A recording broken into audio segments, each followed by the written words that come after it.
大家好，歡迎收睇我嘅每周筍盤推介。喺介紹本周筍盤之前，我哋先睇兩個 Burnaby 嘅成交記錄。第一個兩房兩廁877尺嘅單位，成交價係725000蚊。佢喺市場上上盤嘅時間係44日，原先開價749800蚊，買家經議價後，最後以725000蚊成交，減價大概25000蚊。第二個成交嘅記錄係一個732尺，同樣係兩房兩廁嘅單位，放喺市場上面只係7日就已經係成交噶啦。原先開價係878800蚊，最後減價後以848000蚊成交，單位尺價係1158蚊。跟住落嚟，我哋介紹同樣位於 Burnaby 一個兩房兩廁嘅 condo。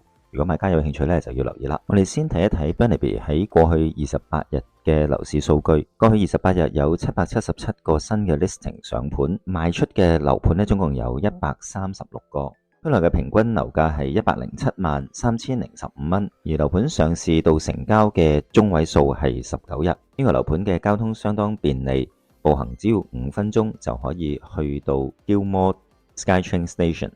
而佢所屬嘅校區就係 Kitchener Elementary School 同埋 Alpha Secondary School。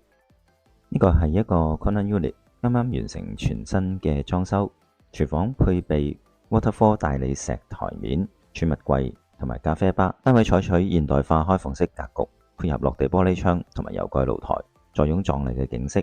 除咗可以欣賞繁華鬧市景，亦都可以遠眺群山。日落嘅時候，夕陽美景亦都盡收眼底。兩間臥室採取分隔設計，提升私隱度。浴室全新裝修，燈飾、地磚、防水地板亦都全數更新。